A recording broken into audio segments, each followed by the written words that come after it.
அமெரிக்காவுடைய north west பகுதியில் இருக்கக்கூடிய அலஸ்கா அப்படிங்கிற ஒரு பர்டிகுலர் ஸ்டேட் மட்டும் வேர்ல்டு மேப்ல கனடா நாட்டுக்கு பக்கத்துல ஐசோலேட்டடா இருக்கும். அப்படிப்பட்ட அந்த ஸ்டேட்ல லாரி அண்ட் மேகி அப்படிங்கிற கப்பலுக்கு சோனியான்னு ஒரு பெண் குழந்தை 1984 பிறகுது. சோனியாவை சேர்த்து அந்த வீட்டுல மொத்தம் 6 பேர் இருக்காங்க.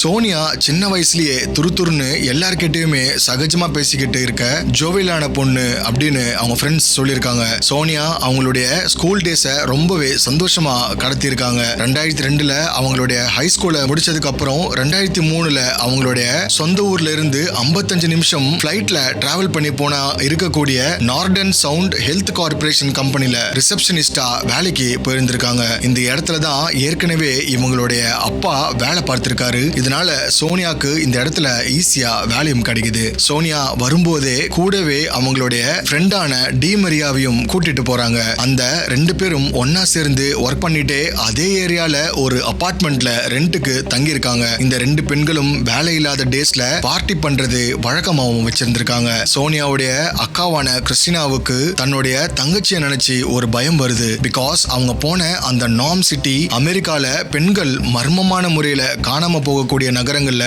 முக்கியமான நகரமா இருக்கிறதுனால அவங்க சிஸ்டர் மேல ஒரு பயம் ஏற்பட ஆரம்பிக்குது. இருந்தாலுமே சோனியாவும் அந்த டி மிரியாவும் இரவு நேரங்கள்ல வெளியில பார்ட்டிக்காக ரேரா போனா கூட அவங்களோட ஃப்ரெண்ட்ஸ் ரூம்ல தங்கிடுவாங்க. ஆல்சோ இவங்க வாழ்ந்துட்டு இருக்கிற அந்த நாம் நகரத்துல வெறும் 3800 பேர் மட்டும் தான் வாழுறாங்க. இப்படி என்னதான் அந்த இடத்துல மக்கள் தொகை குறைவா இருந்தாலும் பெண்கள் காணாம போகக்கூடிய வழக்குகள் அப்பப்ப அந்த சிட்டில இருக்க போலீஸ் ஸ்டேஷன்ல ரெஜிஸ்டர் ஆகிட்டு தான் இருக்கு. அதனாலதான் சோனியாவுடைய ஃபேமிலி மெம்பர்ஸ் பொண்ணு நினைச்சு வருத்தப்படுறாங்க. சோனியா தைரியமான பொண்ணா இருந்தாலும் அந்த ஹாண்டட் சிட்டி ரொம்பவே ஸ்ட்ரேஞ்சா இவங்க மனசை பாதிக்குது. இப்படியே இவங்களுடைய லைஃப்ல எந்தவித ப்ராப்ளமும் இல்லாம போயிட்டு இருந்த அந்த சிச்சுவேஷன்ல தான் சரியா 10th ஆகஸ்ட் 2003 பார்ட்டிக்கு டி மிரியா கூட வெளியே போயிருக்காங்க. இவங்க போனது சரியா ஈவினிங் 7 மணிக்கு மேலதான் இந்த 2 பேருமே அந்த பார்ட்டியை போய் அட்டெண்ட் பண்றாங்க. பார்ட்டில சோனியா ஃப்ரெண்ட்ஸ் அண்ட் ஸ்கூல்மேட்ஸ்னு ஒரு பெரிய நண்பர்கள் பட்டாலுமே கெட் டுகெதர் பார்ட்டியை வைப் பண்ணிட்டு இருந்திருக்காங்க.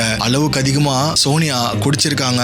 நிதானமும் இல்லாம தள்ளாடி இருக்காங்க. அவங்க அப்படி குடிச்சதுக்கு இன்னொரு ரீசன், மறுநாள் அவங்க ஆபீஸும் லீவ் போட்டிருக்காங்க. இதனால எந்தவித கவலையும் இல்லாம தன்னுடைய சக ஃப்ரெண்ட்ஸ் கூட டான்ஸ் ஆடிக்கிட்டு மது அருந்திக்கிட்டு அதே பார்ட்டியை என்ஜாய் பண்ணிருக்காங்க. கடைசியா மிட் நைட் பார்ட்டி 1 மணிக்கு முடியுது. இப்போ அந்த 2 பெண்களும் அவங்க அபார்ட்மெண்ட்டுக்கு போகாம இங்கேயே பக்கத்துல இருக்க அவங்களோட ஃப்ரெண்ட்ஸ் வீட்டுல போய் தங்கிட்டு காலையில எழுந்து போகலாம் அப்படின்னு நினைக்கிறாங்க. பட் டி மரியா கிட்ட சோனியா என்ன சொல்லிருக்காங்கன்னா, நான் இன்னொரு ஃப்ரெண்ட மீட் பண்ணி அபார்ட்மெண்ட் வரதுக்கு கொஞ்ச நேரம் ஆகும், சோ நீ வீட்டுக்கு போயிடு, நான் லேட்டா வந்துடுறேன் அப்படின்னு சொல்றாங்க. அந்த பார்ட்டி நடக்கிற இடத்துல இருந்து இந்த 2 பேருமே பக்கத்துல இருக்கிற ஸ்ட்ரீட் கார்னர் வரைக்கும் நடந்து போய் தனித்தனியா பிரிஞ்சு போறாங்க. மழை கொஞ்சம் ஸ்டார்ட் ஆகுது. இத சோனியாவுமே ரசிச்சுக்கிட்டே தொடர்ந்து அந்த ஸ்ட்ரீட்ல நடக்க ஆரம்பிச்சிருக்காங்க. மறுபக்கம் அவங்களுடைய ஃப்ரெண்ட் டி மரியா பக்கத்துல இருக்கிற அவங்களுடைய ஃப்ரெண்ட் வீட்டுல போயிட்டு படுத்து தூங்கி இருக்காங்க. காலையில 5 மணிக்கு எழுந்து கேப புக் பண்ணிட்டு வீட்டுக்கு போனவங்க சோனியா இன்னும் வீட்டுக்கு வரவே இல்லைன்னு தெரிஞ்சுக்கிறாங்க. சரி, இன்னும் அவளுக்கு பார்ட்டி முடியல போல, காலையில விடிஞ்சதும் வந்துருவா அப்படின்னு நினைச்சு டி மரியா ஆபீஸுக்கும் கிளம்பி போயிருக்காங்க. அதுக்கப்புறம் அவங்க தங்கி இருக்கிற அபார்ட்மெண்ட்டுக்கு கால் பண்ணி பார்க்கும்போது அந்த வீட்டுல யாருமே அந்த போன் காலை ரெஸ்பாண்ட் பண்ணல. அந்த அபார்ட்மெண்டோட செக்யூரிட்டிக்கு கால் பண்ணி கேட்கும்போது இன்னும் சோனியா வரவே இல்லை அப்படின்னு அந்த செக்யூரிட்டி கார்டு சொல்லியிருக்காரு. இதனால பதட்டமான டி மரியா பார்ட்டி நடந்த இடத்துக்கு எந்தெந்த ஃப்ரெண்ட்ஸ் எல்லாம் வந்தாங்களோ அவங்களுக்கெல்லாம் கால் பண்ணி கேக்குறாங்க. யாருமே நாங்க சோனியாவை பார்ட்டிக்கு அப்புறம் பார்க்கலன்னு சொல்லியிருக்காங்க. உடனே சோனியாவுடைய அக்காவான கிறிஸ்டினாவுக்கு கால் பண்ணி சோனியா பத்தி விசாரிக்கிறாங்க. அவங்களுமே எங்களுடைய வீட்டுக்கு வரல, நான் அம்மா அப்பா கிட்ட கேட்டு பாக்குறேன் அப்படின்னு அவங்களுடைய அம்மா அப்பாக்கு கால் பண்ணி கிறிஸ்டியனா விசாரிக்கிறாங்க. பட் அன்பார்ச்சுனேட்லி சோனியா அவங்களோட பேரண்ட்ஸ் வீட்டுக்குமே போகல அப்படிங்கிறது கன்ஃபார்ம் ஆகுது. சரி, நான் திரும்பவும் வீட்டுக்கு போய் பார்த்துட்டு உங்களுக்கு கால் பண்றேன்னு சொல்லிட்டு டி மரியா கிறிஸ்டியனாவை கான்டாக்ட் பண்ணி சொல்றாங்க. அதுக்கப்புறம் ஈவினிங் போய் வீட்டை பார்க்கும்போது அப்பவுமே சோனியா வரல. ஒருவேளை இங்க வந்துட்டு எங்கேயாவது வெளியில போயிருக்காங்களான்னு அவங்க ரொட்டீனா போற பிளேசஸ்க்கு போய் தேடி பார்க்கும்போது அவங்களுடைய ஹேண்ட்பேக், மேக்கப் கிட்ஸ், ஷூ முதற்கொண்டு எல்லாமே வீட்டுல தான் இருந்திருக்கு. இப்ப சோனியா வீட்டுக்கு வரவில்லைன்றது தெரிஞ்சதுமே பல இடங்கள்ல சோனியாவை தீவிரமா தேடுறாங்க. கிறிஸ்டினாவும் அந்த அபார்ட்மெண்ட்டுக்கு வராங்க. அவங்களும் சேர்ந்து பல இடங்கள்ல தேடுறாங்க. ஆனா எவ்வளவு தேடியும் அந்த நாள் நைட்டு முழுக்க சோனியா பத்தின இன்ஃபர்மேஷன் கொஞ்சம் கூட கிடைக்கல. இதனால டி மரியாவுக்கு என்ன பண்றதுன்னு தெரியாம உடனடியா பக்கத்துல இருக்கிற நாம் சிட்டி போலீஸ் ஸ்டேஷனுக்கு போயிட்டு நடந்த விஷயங்களை எல்லாத்தையும் சொல்லி ஒரு மிஸ்ஸிங் கம்ப்ளைண்ட் கொடுக்கறாங்க. ஆனா போலீஸ் ஆபீசர் அந்த பொண்ணு முதல் நாள் பார்ட்டி அட்டெண்ட் பண்ணிருக்கான்னு சொல்றீங்க, இதனால குடிச்சிட்டு எங்கேயாவது விழுந்து கிடக்கலாம் அப்படின்னு அவங்கள வீட்டுக்கு அனுப்பி வைக்க பாக்குறாங்க. ஆனா டிமரியா தொடர்ந்து சோனியா காணாம போய் 40 மணி நேரம் ஆயிடுச்சு, அவளை பத்தின எந்த ஒரு தகவலும் எங்களுக்கு கிடைக்கல, இதனால கண்டிப்பா அவ எங்கேயோ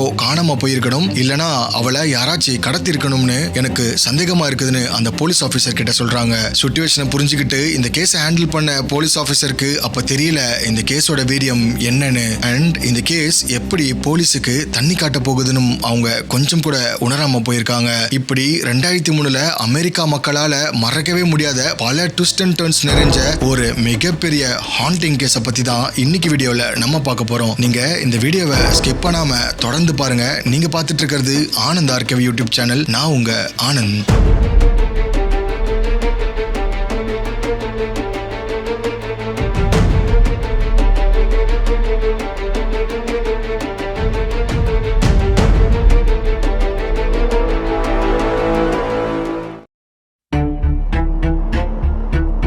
ஆரம்பத்துல இந்த கேஸை இன்வெஸ்டிகேட் பண்றதுக்கு மெத்தனம் காமிச்ச போலீஸ் இந்த கேஸை சோனியா காணாம போய் 2 நாள் ஆனதுக்கு அப்புறம் இன்வெஸ்டிகேட் பண்றதுக்காக கையில் எடுக்கிறாங்க. சோ இவங்களோட இனிஷியல் லெவல் ஆஃப் இன்வெஸ்டிகேஷன்ல டிமரியா கிட்ட இருந்து போலீஸ் ஆபீசர்ஸ் ஆரம்பிக்கிறாங்க. அவங்க கேட்ட முதல் கேள்வி, சோனியா உங்களுக்கு எப்படி தெரியும்? உங்களுக்கும் சோனியாவுக்கும் இருக்க ரிலேஷன்ஷிப் எப்படி? உங்களுக்கு ஏதாச்சும் ஈகோ கிளாஷ் இருக்கா? அன்னைக்கு சோனியா எந்த ஃப்ரெண்டை மீட் பண்ணிட்டு வர்றதா சொல்லிட்டு போனாங்கன்னு அடுக்கடுக்கா கேள்விகளை கேட்க ஆரம்பிக்கிறாங்க. அதுக்கு டிமரியா சொன்னது, எனக்கும் சோனியாக்கும் சின்ன சின்ன கருத்து வேறுபாடுகள் வரும், பட் ஆனா அது பெரிய லெவல்ல பிரச்சனையா போய் முடியாது. ஆல்சோ அன்னைக்கு நைட் சோனியா அவளோட பர்சனல்னு சொன்னதுனால நான் அவளோட பர்சனல்ல தலையிடல. சோ அன்னைக்கு ஃப்ரெண்டை நான் மீட் பண்ணிட்டு வரேன்னு சொல்லிட்டு போன சோனியா அதுக்கப்புறம் எந்த ஒரு அப்டேட்டும் எனக்கு கொடுக்கல. நானும் பக்கத்துல இருந்த என்னோட ஃப்ரெண்டு வீட்டுல ஹேங் ஓவர் ஆயிட்டேன். மார்னிங் எந்திரிச்சு அபார்ட்மெண்ட்டுக்கு வந்து பார்க்கும்போது தான் தெரிஞ்சது சோனியா வீட்டுக்கு இன்னும் வரலன்னு. சோ இத ரிட்டன் ஸ்டேட்மெண்ட்ல வாங்கிக்கிட்ட போலீஸ் ஆபீசர் சோனியாவும் டிமரியாவும் தங்கியிருந்த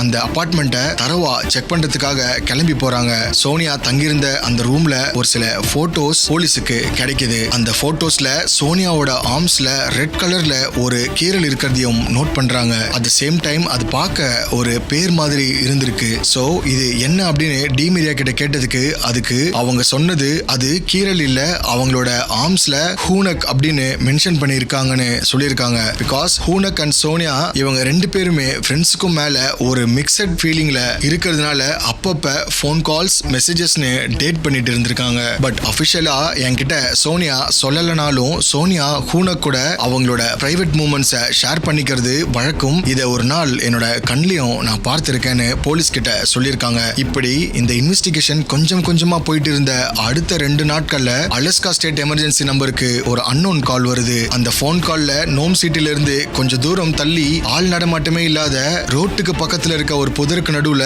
ஒரு பெண்ணுடைய அழுகி போன சடலம் இருக்கிறதாகவும் அதுவும் மேல ஆடைகள் இல்லாத நிலையில இருக்கிறதாகவும் தகவல் வருது. இதை கேட்டு ஆடி போன போலீஸ் ஆபீசர்ஸ் இமிடியேட்டா நோம் சிட்டியோட போலீஸ் ஆபீசர்ஸ்க்கு இத பத்தின இன்ஃபர்மேஷனை பாஸ் பண்ணி அந்த ஸ்பாட்டுக்கு கிளம்பி போறாங்க. அங்க கிளம்பி போய் பார்க்கும்போதுதான் தெரியுது அது வேற யாரும் கிடையாது, நம்ம எதிர்பார்த்த மாதிரியே 2 நாட்களுக்கு முன்னாடி காணாம போன சோனியா அப்படிங்கறத கன்ஃபார்ம் பண்றாங்க.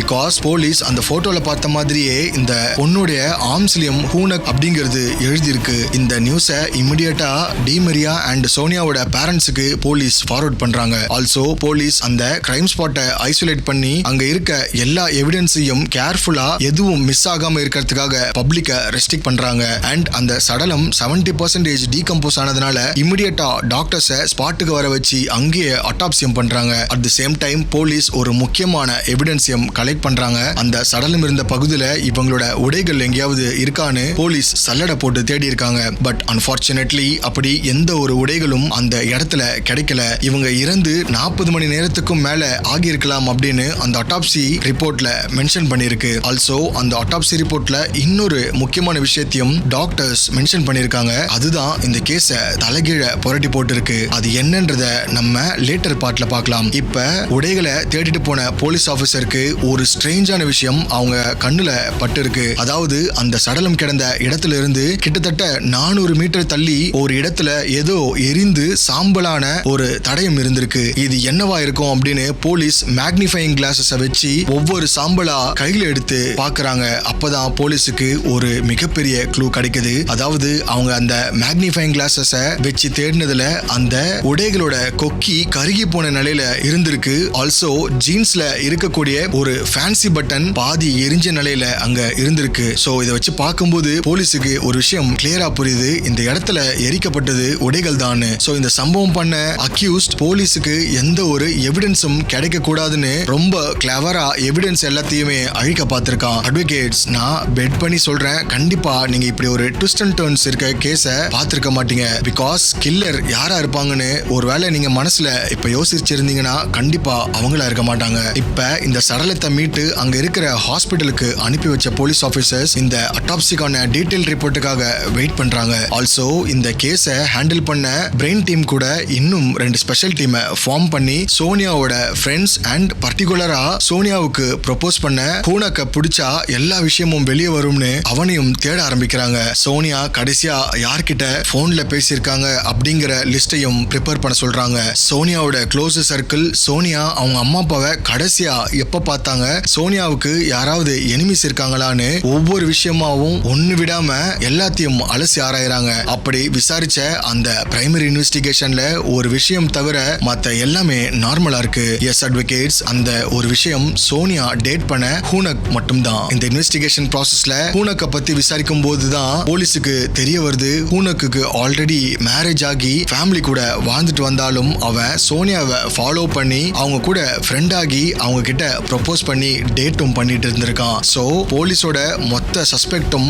ஹூனக் மேலதான் திரும்புது. அண்ட் ஆல்சோ அவங்க யோசிக்கிறது, ஒருவேளை ஹூனக் தான் இவங்களை சம்பவம் பண்ணிருப்பானோ அப்படின்னு யோசிக்கிறாங்க. அந்த சஸ்பெக்டோட ஹூனக்கோட வீட்டுக்கு போன போலீஸ் ஆபீசர்ஸ் அங்க வச்சு அவனை இன்வெஸ்டிகேட் பண்றாங்க. போலீஸை பார்த்து அதிர்ச்சியாகி ஹூனக் சொன்னது, நான் சோனியாவை பார்த்து 2 வாரம் ஆகுது, கடைசியா 2 வீக்ஸுக்கு முன்னாடி ஒரு லஞ்ச்ல மீட் பண்ணேன், அப்பதான் அவங்கள கடைசியாவும் பார்த்தேன், அதுக்கப்புறம் நான் அவங்கள பார்க்கவே இல்லைன்னு பதட்டத்தோட அவன் சொல்லியிருக்கான். அண்ட் ஆல்சோ எனக்கு சோனியாவை நல்லாவே தெரியும், எனக்கும் அவங்க ஒரு க்ளோஸ் ஃப்ரெண்ட், எங்களுக்குள்ள ஃபீலிங்ஸ் இருந்தது உண்மைதான், மற்றபடி எங்களுக்குள்ள எந்த ஒரு பிரச்சனையும் கிடையாதுன்னு போலீஸ் கிட்ட கிளியரா சொல்லியிருக்கான். 20% கன்வின்ஸ் ஆன போலீஸ் ஆபீசர் பிரெயின் சம்பவம் நடந்த அந்த நாளை குறிப்பிட்டு, அதாவது 2003 ஆகஸ்ட் 10 இருந்து 12 வரைக்கும் அந்த 2 நாள் நீ எங்க இருந்தன்னு கேக்குறாங்க. அதுக்கு ஹூனக் சொன்னது, நானும் என்னோட 3 ஃப்ரெண்ட்ஸும் நாம் சிட்டில இருந்து கிட்டத்தட்ட 70 கிலோமீட்டர் தள்ளி இருக்கக்கூடிய ஒரு ஃபாரஸ்ட் ஏரியால அனிமல்ஸ் ஹண்டிங்காக போயிருந்தோம். நாங்க அங்கதான் அந்த 2 நாளும் ஸ்டே பண்ணியிருந்தோம். அதுக்கான எல்லா ஆதாரங்களும் எங்க கிட்ட இருக்குன்னு ஹூனக் சொல்றான். உடனே ஹூனக் கிட்ட நீங்க தங்கியிருந்த அந்த ஹோட்டலோட ரெசிப்ட் அண்ட் நீங்க சாப்பிட்டதுக்கான பில்ஸ் ஏதாச்சும் இருக்கான்னு போலீஸ் கேக்குறாங்க. அதுக்கு எல்லாமே என்னோட ஃப்ரெண்ட்ஸ் கிட்ட தான் இருக்கு, நான் அவங்க கிட்ட கேட்டு வாங்கி தரேன்னு சொல்லியிருக்கான். இப்ப சோனியாக்கு அன்னைக்கு டே என்ன நடந்துச்சுன்னு போலீஸுக்கு தெரிஞ்சே ஆகணும். அதனால ஹூனக்கோட வீட்டை police inch by inch check பண்றாங்க. அப்ப ஹூனக்கோட வாசல்ல அவன் யூஸ் பண்ற ஷூல ரெட் கலர்ல ஒரு ஸ்டெயின் இருந்திருக்கு. அதை பார்த்து கேட்டதுக்கு, நாங்க அன்னைக்கு அனிமல் ஹண்டிங்ல இருந்தோம், அந்த அனிமல்ல இருந்து வந்த ரத்தம் தான் அது அப்படின்னு சொல்றான். அந்த ஷூவை ஒரு கவர்ல எடுத்துக்கிட்டு போலீஸ் ஆபீசர் அந்த வீட்டுல அந்த ஹண்டிங் ப்ராசஸ்ல யூஸ் பண்ண வெப்பனை கேட்டு அதையும் அந்த வெப்பன்ல பயன்படுத்தின புல்லட் அண்ட் அதோட டைப்பை ஒரு போட்டோகிராஃப் எடுத்துக்கிறாங்க. ஆல்சோ அவன் பயன்படுத்தின ஜீப், யூஸ் பண்ண ஹூடி ஜாக்கெட் அண்ட் ஷூஸ்னு எல்லாத்தையும் போட்டோஸ் எடுக்கிறாங்க. அட்வொகேட்ஸ், இந்த இடத்துல உங்களுக்கு ஒரு கேள்வி வரலாம், எதுக்காக ஹூனக்கோட வீட்டுல மட்டும் பர்டிகுலரா இதெல்லாம் போட்டோ எடுக்கிறாங்கன்னு. இதுக்கான ஆன்சர் உங்களுக்கு போக போக தெரியும். இந்த ஷூல இருந்த அந்த ஸ்டெயின்ஸை ஃபாரன்சிக் லேபரட்டரிக்கு அனுப்பி வைக்கிறாங்க. பட் போலீஸ் கொஞ்சம் கூட எதிர்பார்க்காத ஒரு ரிசல்ட் அவங்களுக்கு கிடைக்குது. எஸ் அட்வொகேட்ஸ், அப்படி ஃபாரன்சிக் லேப்ல இருந்து வந்த ரிசல்ட் ஷூல இருந்த ஸ்டெயின் கூட சோனியாவோட பிளட் சாம்பிள் மேட்ச் ஆகல. ஆல்சோ அந்த பிளட் ஸ்டெயின் நிஜமாவே ஒரு மிருகத்துடையதுதான் அப்படிங்கறதையும் அந்த லேப் ரிப்போர்ட் ப்ரூவ் பண்ணிருக்கு. சோ அல்டிமேட்லி போலீஸ் இந்த வழக்குல ஹூனக் ஒரு நிரபராதி அப்படிங்கறத முடிவு பண்றாங்க. அவன் சொன்ன மாதிரி சம்பவம் நடந்த அந்த நாள் ஹூனக் இங்க இல்ல அப்படிங்கறதும், அவன் வேட்டையாடுறதுக்காக அந்த காட்டு பகுதிக்கு போனதுதான் உண்மை அப்படிங்கறதும் நிரூபணமாகி இருக்கு. அப்ப ஹூனக் இந்த வழக்குல சம்பந்தப்படலனா வேற யாரு சோனியாவை இப்படி பண்ணதுன்னு இந்த வழக்கு ஆரம்பிச்ச இடத்துல வந்து நிக்குது. இந்த கேஸ அடுத்த கட்டத்துக்காக கொண்டு போறதுக்கு போலீஸ் வேற ஒரு ஆங்கிள் ஆங்கிள் இந்த கேஸை அப்ரோச் பண்றாங்க. அதாவது இது வரைக்கும் சோனியாவோட க்ளோஸ் ஃப்ரெண்ட்ஸ், பேரண்ட்ஸ் அண்ட் ரிலேட்டிவ்ஸை மட்டும்தான் இன்வெஸ்டிகேட் பண்ணியிருந்தாங்க. இப்ப அவங்களோட ஸ்கூல் மேட்ஸையும் இன்வெஸ்டிகேட் பண்றதுக்காக சோனியாவோட ஸ்கூலுக்கு போயிருக்காங்க. அப்பதான் டோரன்ஸ் அண்ட் டெனிட்டா அப்படிங்கிற 2 பேர் பத்தின தகவல் அந்த ஸ்கூல்ல இருந்தவங்க போலீஸுக்கு கொடுத்திருக்காங்க. சோனியாவுடைய ஸ்கூல் சீனியர்ஸான இந்த 2 பேர் சோனியா இருந்த அதே சிட்டில தான் அவங்களும் வேலை பார்த்துட்டு இருந்திருக்காங்க. டோரன்ஸ் அண்ட் டெனிட்டா இவங்க கொடுக்க போற இந்த லீடு தான் இந்த கேஸை தலைகீழ புரட்டி போட்டிருக்கு. எஸ் அட்வொகேட்ஸ் சோனியா போயிருந்த அதே பார்ட்டிக்கு அன்னைக்கு நைட் இவங்க 2 பேரும் போயிருந்திருக்காங்க. அந்த மிட் நைட் பார்ட்டி ஓவர் ஆனதும் எல்லாருமே அவங்க வீட்டுக்கு கிளம்பும் போது சோனியா தனியா போறத இவங்க 2 பேரும் பார்த்திருக்காங்க. சோனியா இவங்க ஸ்கூல் ஜூனியர்னாலையும் நிறைய தடவை கல்ச்சுரல்ஸ்ல ஒன்னா பார்ட்டிசிபேட் பண்ணிருக்காங்க. சோ அதனால அவங்க ஆல்ரெடி ஹேங் ஓவர்ல இருந்ததை நோட் பண்ண இந்த 2 பேரும் அவங்கள சேஃபா வீட்ல டிராப் பண்றதுக்காக பார்க் பண்ணிருந்த அவங்களோட கார் எடுத்துக்கிட்டு வரதுக்குள்ள சோனியா அந்த பார்ட்டியோட என்ட்ரன்ஸ்ல இருந்து காணாம போனதா போலீஸ் கிட்ட சொல்றாங்க. சோ அந்த ஸ்ட்ரீட்ல தேடி பார்க்கும்போது கொஞ்சம் தூரத்துல சோனியா ஒரு போலீஸ் பேட்ரோல் போர்டு கார் மேல சாஞ்சிட்டு ஒரு போலீஸ் ஆபீசர் கூட நின்னு பேசிட்டு இருந்ததா சொல்றாங்க. அண்ட் கொஞ்ச நேரத்திலேயே சோனியா அந்த பேட்ரோல் கார்ல ஏறி அந்த போலீஸ் ஆபீசர் கூட போனதா சொல்றாங்க. சோ இத மிகப்பெரிய லீடா எடுத்துக்கிட்ட போலீஸ் ஆபீசர் பிரெயின் சோனியா காணாம போன அன்னைக்கு டே நைட் பேட்ரோலிங்ல எந்த ஆபீசர் இருந்தாரு அப்படிங்கிற லிஸ்ட ப்ரிப்பேர் பண்ண சொல்றாரு. அப்படி எடுத்து பார்த்ததுல அன்னைக்கு நைட் ரவுண்ட்ஸ்ல மிஸ்டர் மேத்யூ ஓவன் அப்படிங்கிற ஒரு போலீஸ் ஆபீசரும் பிஸ்கோயா அப்படிங்கிற இன்னொரு போலீஸ் ஆபீசரும் ரவுண்ட்ஸ்ல இருந்திருக்காங்க. சோ இமிடியேட்டா இந்த 2 போலீஸ் ஆபீசர்ஸ்க்கும் சம்மன் அனுப்பி FBI ஆபீஸுக்கு இன்வெஸ்டிகேஷனுக்காக வர சொல்றாங்க. அப்பதான் இந்த இன்வெஸ்டிகேஷன்ல தலைய சுத்தி விடுற விதமா இன்னொரு ட்விஸ்ட் இந்த கேஸ்ல நடந்திருக்கு. சோனியா காணாம போன அந்த night police officer Matthew patrol காரை பக்கத்துல இருந்த பார்க்கிங்ல நிப்பாட்டிட்டு ATMக்கு காசு எடுக்க போயிருக்காரு. சோ அந்த டைம்ல யாரோ அந்த காரை ஹைஜாக் பண்ணி எடுத்துட்டு வேகமா போயிருக்காங்க. அண்ட் அது போலீஸ் ஜீப்லயா, அதனால அந்த போலீஸ் கார்ல ஒரு பிஸ்டலும் இருந்திருக்கு. அந்த பிஸ்டலோட சேர்ந்து அந்த காரையும் அவன் திருடிட்டு போனதா மேத்யூ அண்ட் பிஸ்கோயா இன்வெஸ்டிகேஷன் ஆபீசர் பிரெயின் கிட்ட கன்ஃபெஷன் ஸ்டேட்மெண்ட் கொடுக்கறாங்க. உடனே அந்த காரை செக் பண்ணா ஏதாச்சும் க்ளூ கிடைக்குமான்னு அந்த காரை செக் பண்றதுக்காக பிரெயின் அண்ட் டீம் கிளம்பி அந்த காரை தரவா செக் பண்றாங்க. அப்பதான் அந்த காரோட பின் சீட்டுக்கு கீழே ஒரு லெட்டர் இருந்திருக்கு. அந்த லெட்டர்ல ஹலோ பிக் ஐ ஹெட் காப் அப்படின்னு மென்ஷன் பண்ணிருக்கு. அண்ட் எனக்கு போலீஸும் பிடிக்காது, பெண்களையும் பிடிக்காது. இந்த ஜீப்பை எடுத்துக்கிட்டு போகும்போது பாவம் இந்த பொண்ணு தான் என்கிட்ட வந்து மாட்டிக்கிட்டா அப்படின்னு லெட்டர் கைப்பட எழுதப்பட்டு அந்த போலீஸ் ஜீப்ல இருந்திருக்கு. இதை வச்சு பார்க்கும்போது போலீஸுக்கு ஒரு விஷயம் புரிய வருது. அதாவது போலீஸை பிடிக்காதவன் எவனோ ஒருத்தன் தான் காரை திருடிட்டு போகும்போது சோனியாவையும் மிரட்டி அந்த கார்ல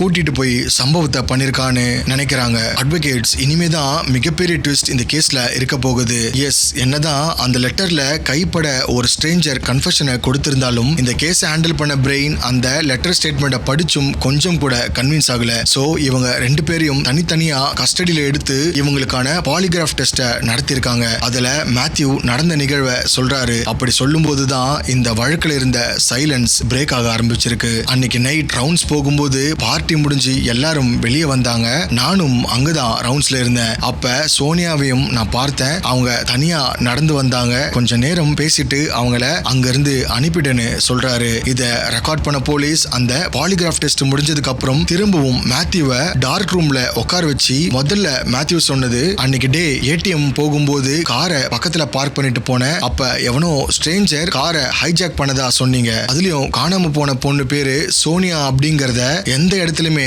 நாங்க உங்ககிட்ட மென்ஷன் பண்ணல. அப்படி இருக்கும்போது பாலிகிராஃப் டெஸ்ட்ல எப்படி அந்த நிகழ்வை சொல்லும் போது சோனியா அப்படிங்கிற பேரை மென்ஷன் பண்ணீங்கன்னு மேத்யூவை பார்த்து பிரெயின் கிராஸ் பண்றாரு. அதுக்கு சரியா பதில் சொல்ல முடியாம மேத்யூ திணற ஆரம்பிக்கிறாரு. இத கன்ஃபார்ம் பண்றதுக்காக பிஸ்கோயாவை தனியா ஒரு ரூம்ல வச்சு மேத்யூ அவரோட கன்ஃபெஷன்ல அந்த கிரைம்ல இன்வால்வ் ஆனதை ஒத்துக்கிட்டாரு. ஆல்சோ நீங்க தான் இந்த கிரைம்ல முக்கியமான அக்யூஸ்ட்னு உங்க பேரை சொல்லியிருக்காருன்னு போலீஸ் பிஸ்கோயா கிட்ட போட்டு வாங்கியிருக்காங்க. அப்பதான் மேத்யூ பத்தின கன்ஃபெஷனை பிஸ்கோயா பயத்துல வளர ஆரம்பிக்கிறான். மேத்யூ எப்பெல்லாம் நைட் ரவுண்ட்ஸ்ல ஈடுபடுறானோ அந்த டைம்ல இந்த மாதிரி பார்ட்டி அண்ட் பப்ல பெண்கள் குடிச்சிட்டு போதையில தள்ளாடிட்டு வர அந்த டைம்ல போலீஸ்ன்ற பேர்ல தன்னுடைய கார்ல லிஃப்ட் கொடுத்து அவங்க கிட்ட தவறா நடந்துக்க முயற்சி பண்ணிருக்கான். அப்படி ஒத்து வராதவங்களை வற்புறுத்தியும் அந்த சம்பவத்துல ஈடுபட்டு இருக்கான். அப்படி பழக்கமான பெண்கள்ல ஒரு பெண் தான் சோனியாவும் மேத்யூ கூட பழக பழக ஆரம்பிச்சிருக்காங்க. இரவு நேரங்கள்ல மேத்யூ சோனியா கூட அவனோட பிரைவேட் மூமெண்ட்ஸை ஷேர் பண்ணியிருக்கான். ஆல்சோ இவங்களை டேட் பண்ணியிருக்கான். சோனியா ஆல்ரெடி ஹூனக் அப்படிங்கிற கல்யாணமான ஆளை டேட் பண்றதை தெரிஞ்சுதான் மேத்யூ கிட்ட பழகி இருக்காங்க. சோ அதன் தொடர்ச்சியா தான் அன்னைக்கு டே சோனியா அந்த பார்ட்டியை முடிச்சிட்டு டி மிரியா கிட்ட நான் ஃப்ரெண்டை மீட் பண்ணிட்டு வரேன்னு சொல்லிட்டு கிளம்பி தனியா போயிருக்காங்க. சோ கிளம்பி போனது மேத்யூவை மீட் பண்ணதான். அப்படி மேத்யூ கிட்ட அந்த பேட்ரோலிங் கார் பக்கத்துல நின்னு பேசும்போதுதான் டாரன்ஸ் அண்ட் டெனிட்டா ரெண்டு பேரும் இத கவனிச்சிருக்காங்க. மேத்யூ இவங்கள கார்ல கூட்டிட்டு கொஞ்சம் தூரம் போன உடனே அங்க ஆல்ரெடி பிஸ்கோயா வெயிட் பண்ணிட்டு இருந்திருக்கான். இவங்க மேத்யூ அண்ட் சோனியா இவங்க ரெண்டு பேரும் தனிமையில இருக்கிறத மறைஞ்சிருந்து பார்த்துட்டு இருந்த பிஸ்கோயா உணர்ச்சி வசப்பட்டு மேத்யூ கிட்ட நானும் கொஞ்சம் ஹாப்பியா இருக்கணும்னு எனக்கு தோணுது, ஒரு சான்ஸ் கிடைக்குமான்னு சொல்லி அவனும் சோனியா கிட்ட தப்பா நடந்திருக்கான். அந்த போதில தள்ளாடிட்டு இருந்த சோனியா தனக்கு என்ன நடக்குதுன்னு தெரியாம அந்த காருக்குள்ளேயே இவங்க ரெண்டு பேர்கிட்டயும் அடங்கி போறாங்க. ஒரு கட்டத்துல சுயநினைவுக்கு வந்து இவங்க ரெண்டு பேரையும் தள்ளி விட்டுட்டு ஓடி போயிருக்காங்க. அப்பதான் மேத்யூ தான் கிட்ட இருந்த லைசன்ஸ் பிஸ்டலை வச்சு அவங்கள சம்பவம் பண்ணிருக்கான். அட்வொகேட்ஸ், நான் இந்த கதையை ஆரம்பிச்ச கொஞ்ச நேரத்துல போலீஸ் டீமுக்கு ஒரு எவிடன்ஸ் கிடைச்சது, அத லேட்டர் பார்ட்ல சொல்றேன்னு சொல்லியிருந்தேன் இல்லையா? அது என்னன்னா, அட்டாப்சி பண்ண டாக்டர்ஸ் அவங்களோட அட்டாப்சி ரிப்போர்ட்ல சடலத்துல ஒரு புல்லட் பத்தின இன்ஃபர்மேஷனை மென்ஷன் பண்ணியிருந்தாங்க. அந்த புல்லட்டோட டைப் அண்ட் கேட்டகரி எல்லாத்தையுமே கிளியரா மென்ஷன் பண்ணியிருந்தாங்க. சோ அந்த ரக புல்லட்டை யூஸ் பண்றது யாருன்னு தெரிஞ்சுக்க தான் ஹூனக்கோட வீட்டுக்கு இன்வெஸ்டிகேட் பண்ற மாதிரி போய் வீட்ல ஏதாச்சும் பிஸ்டல் இருக்கா, அப்படி இருந்தா அது என்ன ரகம்னு தெரிஞ்சுக்க பார்த்திருக்காங்க. அதனாலதான் அவனோட நாட்டு துப்பாக்கியும் அந்த புல்லட்டையும் வாங்கி கன்ஃபார்ம் பண்ணி போட்டோவும் எடுத்திருக்காங்க. சோ இப்ப பிஸ்கோயா கிட்ட இருந்து இந்த கன்ஃபெஷனை வாங்கின போலீஸ் இமிடியேட்டா மேத்யூவை அரெஸ்ட் பண்ணி அவனோட பிஸ்டலையும் சீஸ் பண்றாங்க. அதுல ஒரு புல்லட் மட்டும் மிஸ் ஆகி இருந்தது. சம்பவ இடத்துல இருந்து ரெக்கவர் பண்ண அந்த புல்லட்டையும் மேத்யூ பிஸ்டல்ல இருந்த அந்த புல்லட்டையும் மேட்ச் பண்ணி பர்ஃபெக்ட் எவிடன்ஸ் ஆகுறாங்க. அது மட்டும் இல்ல, பிஸ்கோயா சொன்ன இன்னொரு ஸ்டேட்மெண்ட் தான் ஒட்டுமொத்த FBI ஆபீசர்ஸையும் கதி கலங்க வச்சது. எஸ் அட்வொகேட்ஸ், வெறும் 3800 மக்கள் பாப்புலேஷன் மட்டுமே இருக்க அந்த பகுதியில முக்கியமா பெண்கள் மட்டும் டார்கெட் பண்ணி மர்மமான முறையில காணாம போனதா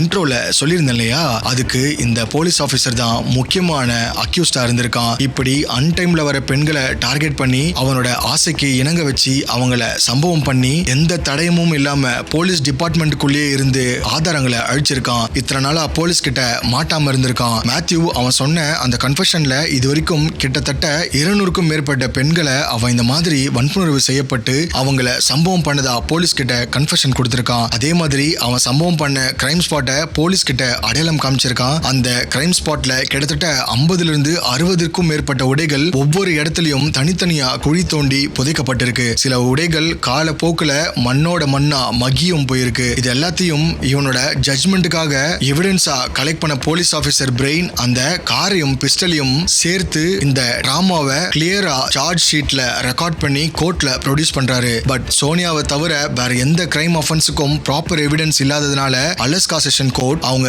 ரெண்டு பேருக்கும் லைஃப் இம்ப்ரிசன்மெண்ட் கொடுத்து தீர்ப்பை வழங்குறாங்க. இன்னைக்கு டே வரைக்கும் இந்த ரெண்டு பேரும் அவங்களோட லைஃப் டைம் இம்ப்ரிசன்மெண்ட்டை சேவ் பண்ணிட்டு இருக்காங்க. இந்த கேஸை பத்தி நீங்க என்ன நினைக்கிறீங்க அப்படிங்கிற உங்களோட கருத்தை மறக்காம கமெண்ட்ல சொல்லுங்க. இப்போ வரைக்கும் இந்த வீடியோவை லைக் பண்ணாம பார்த்துட்டு இருந்தீங்கன்னா இந்த வீடியோவை பிடிச்சிருந்தா உடனே லைக் பண்ணிக்கோங்க. இந்த கிரைம்ல நடந்த ட்ரூ அண்ட் அன்சீன் இமேஜஸை பார்க்கணும்னா டிஸ்கிரிப்ஷன்ல ஆர் ப்ரொஃபைல்ல இருக்க என்னோட நியூ டெலிகிராம் குரூப்ல நான் அப்டேட் பண்ணுவேன். சோ அந்த லிங்கை கிளிக் பண்ணி உடனே ஜாயின் பண்ணிக்கோங்க. ஒவ்வொரு வீடியோவும் போஸ்ட் ஆகிற அன்னைக்கு ஈவினிங் அந்த சம்பவத்தோடைய ட்ரூ ஃபுட்டேஜஸை டெலிகிராம்ல போஸ்ட் பண்ணுவேன். யூடியூப்ல வீடியோ போட்ட உடனே உங்களுக்கு நோட்டிபிகேஷன் வர லேட் ஆச்சுன்னா அதுக்கான லிங்க்கும் டெலிகிராம் குரூப்ல தான் ஃபர்ஸ்ட் அப்டேட் பண்ணுவேன். இமிடியேட்டா நீங்களும் அந்த குரூப்ல ஜாயின் பண்ணி வீடியோவை பாருங்க.